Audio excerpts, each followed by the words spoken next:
ये आकाशवाणी गोरखपुर है। अब आप सोनी निगम से क्षेत्रीय समाचार सुनिए।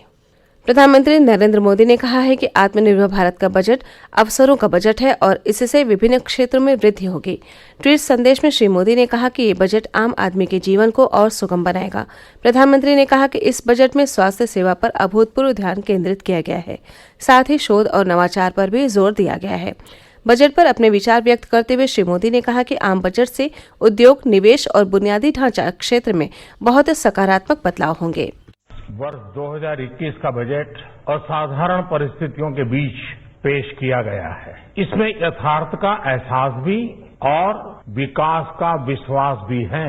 कोरोना ने दुनिया में जो प्रभाव पैदा किया, उसने पूरी मानव जाति को हिलाकर रख दिया है। इन परिस्थितियों के बीच आज का बजट भारत के आत्मविश्वास को उजागर करने वाला है और साथ ही दुनिया में एक नया आत्मविश्वास भरने वाला है। आज के बजट में आत्मनिर्भरता का विजन भी है और हर नागरिक, हर वर्ग का समावेश भी है। हम इस बजट में जिन सिद्धांतों को लेकर चले हैं वो हैं ग्रोथ के लिए नए अवसरों, नई संभावनाओं का विस्तार करना, युवाओं के लिए नए अवसरों का निर्माण करना, मानव संसाधन को एक नया आयाम देना, इंफ्रास्ट्रक्चर निर्माण के लिए नए नए क्षेत्रों को विकसित करना, आधुनिकता की तरफ आगे बढ़ना, नए सुधार लाना। मुख्यमंत्री योगी आदित्यनाथ ने केंद्रीय बजट के संबंध में सभी विभागों को अपने अपने प्रस्ताव केंद्र सरकार को समय से भेजने के निर्देश दिए हैं। लखनऊ में अपने सरकारी आवास पर आज एक उच्च स्तरीय बैठक में विभिन्न विभागों के कार्यों की समीक्षा करते हुए मुख्यमंत्री ने निर्देश दिए कि मंडियों में गोदाम की स्थापना के लिए केंद्र सरकार को प्रस्ताव उपलब्ध कराए जाएं। श्री योगी ने मंडियों को ई नाम से जोड़ने के लिए कार्रवाई करने के निर्देश दिए हैं। मुख्यमंत्री ने कहा कि प्रदेश के प्रत्येक मंडल में एक सैनिक स्कूल स्थापित किया जाना चाहिए। इसके लिए उन्होंने अधिकारियों को केंद्र सरकार को प्रस्ताव भेजने के निर्देश दिए।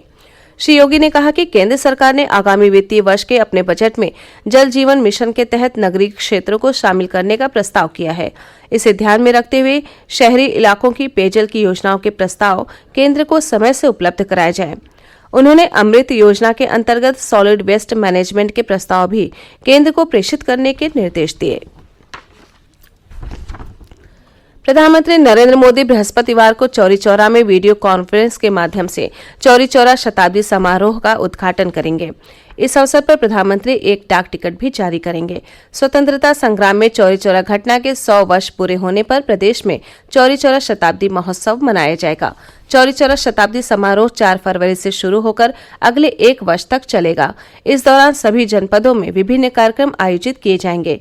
मुख्यमंत्री योगी आदित्यनाथ ने पिछले बुधवार को चौरी चौरा के शहीद स्थल का निरीक्षण कर वहां किए जा रहे विकास कार्यों को जल्द पूरा करने के निर्देश दिए थे। उन्होंने कहा कि चौरी चौरा के ऐतिहासिक महत्व को देखते हुए इसके विकास पर जोर दिया जाएगा। मुख्यमंत्री ने चौरी चौरा रेलवे स्टेशन को विकसित करने के लिए रेल मंत्रालय को भी प्रस्ताव भेजने के अधिकारियों को निर्देश दिए थे। मुख्यमंत्री योगी आदित्यनाथ ने कहा है कि प्रदेश में कक्षा 6 से कक्षा 12 तक के विद्यालयों में अगले 10 दिनों में पढ़ाई शुरू करने के संबंध में विचार किया जाएगा। उन्होंने कहा कि स्थिति का पूरी तरह आंकलन करने के बाद ही कक्षाओं का संचालन शुरू किया जाएगा।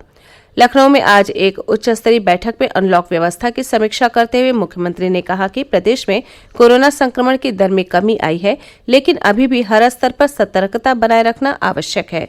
उन्होंने कोविड-19 की जांच का कार्य पूरी क्षमता से संचालित किए जाने के निर्देश दिए। मुख्यमंत्री ने कहा कि प्रदेश सरकार स्वास्थ्य सुविधाओं को और बेहतर बनाने के लिए कृत संकल्पित है।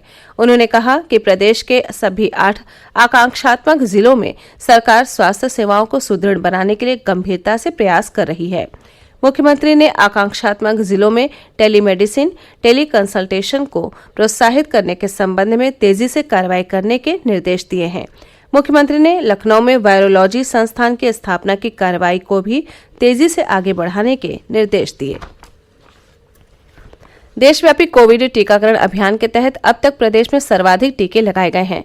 राज्य में अब तक कुल 4,63,000 लोगों को टीके लगाए जा चुके हैं। इसके बाद क्रमशः राजस्थान, कर्नाटक और महाराष्ट्र का स्थान है। देश भर में अब तक 39,50,000 से अधिक लोगों को टीका लगाया जा चुका है। इस बीच देश में कोविड से स्वस्थ होने की दर 97.05% हो गई है। पिछले 24 घंटों के दौरान 13,423 लोग स्वस्थ हुए। इस दौरान 8,655 नए कोविड मरीजों की पुष्टि हुई है।